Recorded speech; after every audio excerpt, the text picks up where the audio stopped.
Today we're unboxing the Switch 2. After falling in line at Best Buy for my friend's pre-ordered Switch 2, we played it right away. First impressions of that and Mario Kart World after this unboxing.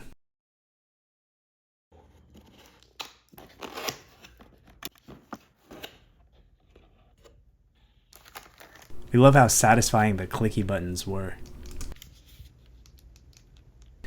Just by holding one Joy-Con, the larger size was slightly noticeable. In case you don't know, the side's magnetic, so it just pops on instead of sliding in like before.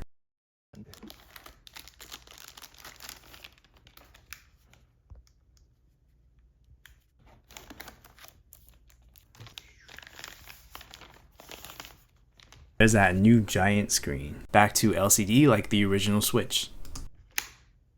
Ooh. Since they don't slide out anymore, the Joy-Cons are released using a button in the back. Looks way bigger in person. You now get a second USB-C port up top for added convenience. It's the same thickness at 0.55 inches, but it just looks thinner because it's bigger. When we turned it on, we were pleased to hear the sound was better. Take a listen, maybe you could tell.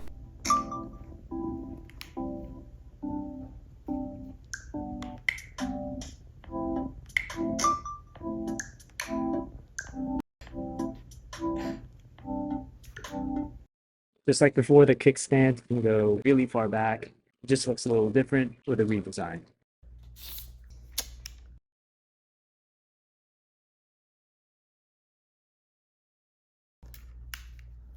Everything else you get is a USB-C cable, adapter, a short HDMI cable, and the dock. The ports are in the back, just like before. Inserting the console did feel the same, but I do like the new green light that lights up when you do. Don't think that was there before. It'll definitely help confirm that the Switch is charging. I usually don't review games, but thought this would be fun to make. Of course, we love how it supports 4K instead of 1080p when plugged into the dock. First impressions with Mario Kart World versus 8 Deluxe. Gonna be a quick one since it's my first observations playing for a couple hours. It's not that obvious, but there's smoother graphics at 60 frames per second. Everything's not as blocky, so rounder edges can now be rounder. Better light effects, where light seems to be able to glow more while moving smoothly with shadows. What's noticeable is actually the weather effects like fog. Some new features and changes I've observed. First, playing, you can now grind on rails and such. That lead to shortcuts. Gliders and parachutes are no longer selectable. It's just whatever comes with the vehicle you choose. Interconnected world map, allowing players to seamlessly transition between courses. You now have 24 players racing, which is double from before. I enjoyed Knockout Tour Mode's pressure on staying in the lead so you don't get eliminated from the race. Felt longer, but still fun. Overall, it still felt very familiar. Steering did feel easier. Did anyone else notice that? Or am I just getting better? Would love to eventually see how the new game chat features like as more friends get the Switch 2.